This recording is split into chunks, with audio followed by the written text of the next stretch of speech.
अच्छा, जब भी आप डेटा एनालिटिक्स सुनते हैं तो दिमाग में क्या आता है? शायद ढेर सारा कोड, मुश्किल से दिखने वाले डैशबोर्ड और कभी न खत्म होने वाली स्प्रेडशीट्स, है ना? पर जरा सोचिए, क्या हो अगर मैं कहूं कि डेटा का सबसे जरूरी हिस्सा टेक्नोलॉजी है ही नहीं? जी हां, आज हम डेटा एनालिसिस के उसी छुपे हुए पहलू की बात करेंगे जिसे अक्सर लोग भूल जाते हैं। वो है the human element. Is data analytics more than just numbers and codes? तो सवाल ये उठता है, क्या डेटा एनालिटिक्स वाकई में सिर्फ नंबर और कोड का खेल है? सच कहूं तो काफी समय तक तो लोग यही मानते थे, लेकिन अब वक्त बदल गया है। आज हम इसी सोच को चैलेंज करेंगे और समझेंगे कि एक शानदार एनालिस्ट को एक ठीक-ठाक एनालिस्ट से आखिर क्या चीज अलग करती है। चलिए अपने पहले सेक्शन पर आते हैं, बियॉन्ड द कोड, मतलब कोड से परे की दुनिया। यहाँ हम देखेंगे कि एक डेटा एनालिस्ट की परिभाषा कितनी बदल चुकी है और आज के ज़माने में एक एनालिस्ट होने का असली मतलब क्या है। अब जरा इस स्क्रीन पर देखिए, ये आपको पुराने और नए एनालिस्ट के बीच का फर्क साफ साफ दिखाएगा। देखिए, पहले क्या होता था, एक एनालिस्ट की पहचान उसके टेक्निकल स्किल से होती थी कि वो कितने टूल चला सकता है, कितनी अच्छी रिपोर्ट्स बना सकता है। लेकिन आज का मॉडर्न एनालिस्ट वो टूल से ज़्यादा सवालों और समस्याओं पर फोकस करता है। उसका काम सिर्फ रिपोर्ट बनाना नहीं है, बल्कि डेटा के अंदर से काम की बातें यानी इनसाइट्स और सॉल्यूशंस निकालना है। और सबसे जरूरी बात, आज आपकी वैल्यू इस बात से नहीं है कि आपको कितना कोड आता है, बल्कि इस बात से है कि आप बिजनेस को कितना फायदा पहुंचाते हैं।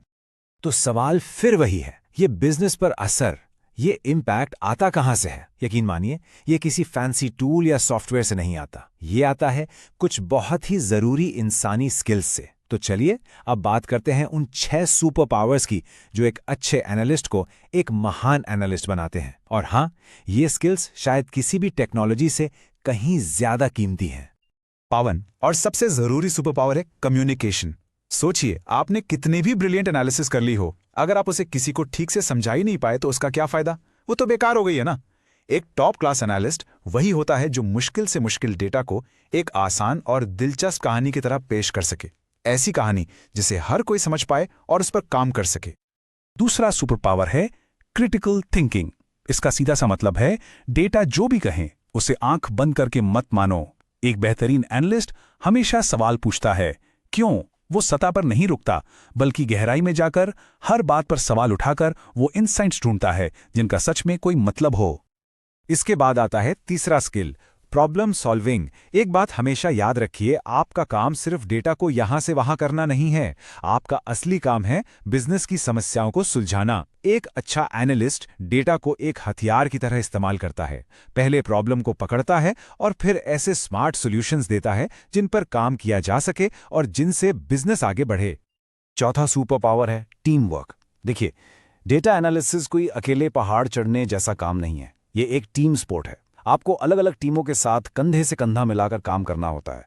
अपनी फाइंडिंग्स उनके साथ शेयर करनी होती हैं, उनके तजुर्बे से सीखना होता है और मिलकर एक कॉमन गोल तक पहुंचना होता है। अब बात करते हैं पांचवें सुपर पावर की, जो है अडैप्टेबिलिटी, यानी बदलाव के साथ ढल जाने की काबिलियत।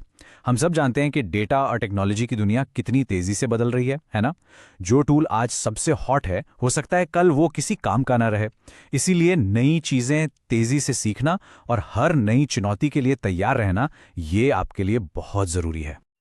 और हमारा छठा और आखिरी सुपर पावर है अटेंशन टू डिटेल, यानी हर छोटी छोटी बात पर ध्यान देना। इसे हल्के में मत लीजिएगा। डेटा में की गई एक जरा सी गलती बिजनेस के लिए एक बहुत बड़ा ब्लंडर साबित हो सकती है। इसलिए अपने काम में एकदम प्रिसाइज और केयरफुल होना, यह सिर्फ एक अच्छी आदत नहीं है, बल्कि आपकी क्रेडिबिलिटी, आपकी पूरी साख इसी पर टिकी है। तो ये हो गए हमारे 6 super powers. Communication, critical thinking, problem solving, ये सब अपने आप में बहुत पावरफुल हैं, इसमें कोई शक नहीं।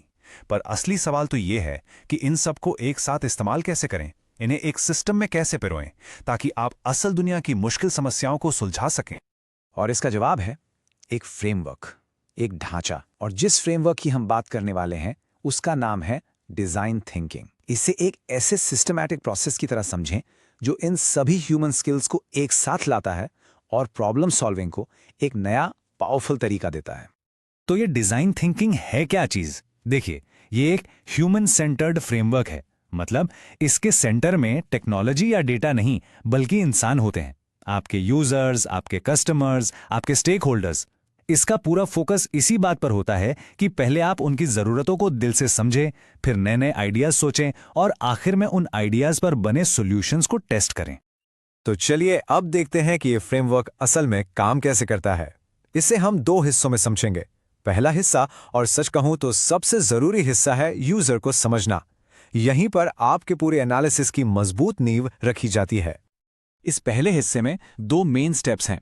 पहला, एम्पथाइज। इसका मतलब है कि आप कोई भी डेटा देखने से पहले अपने यूजर्स की जगह पर खुद को रखकर उनकी ज़रूरतों और परेशानियों को महसूस करते हैं। दूसरा, डिफाइन। जब आप उनकी ज़रूरतें समझ जाते हैं तब आप समस्या को एक सिंगल क्लियर स्टेटमेंट में लिखते हैं। ये करना बहुत ज़रूरी है क्योंकि यही आपके काम को सही दिशा देता है। सोचिए, अगर आपने शुरुआत ही गलत प्रॉब्लम से की तो सही सोल्यूशन तक कैसे पहुंचेंगे? नामुमकिन है। ठीक है, तो एक बार जब आप प्रॉब्लम को अच्छी तरह समझ गए, उसकी जड़ तक पहुंच गए, तो अब बारी आती है एक्शन की। अब हम फ्रेमवर्क के दूसरे हिस्से पर चलते हैं, जहां हम आइडियाज को सिर्फ सोचेंगे नहीं, बल्कि उन्हें हकीकत में बदलेंगे। इस दूसरे हिस्से में 3 कदम हैं।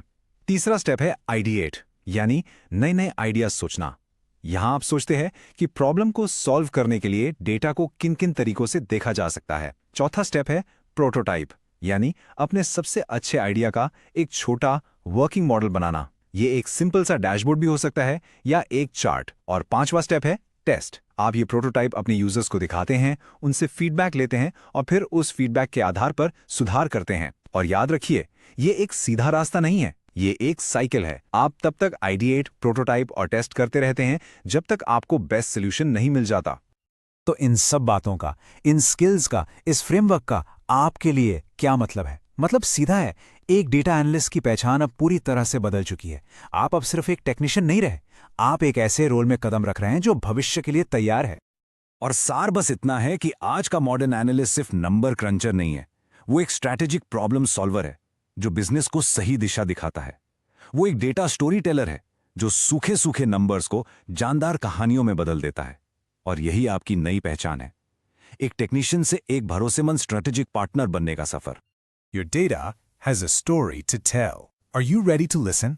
तो आखिर में हम आपको बस एक सवाल के साथ छोड़कर जा रहे हैं।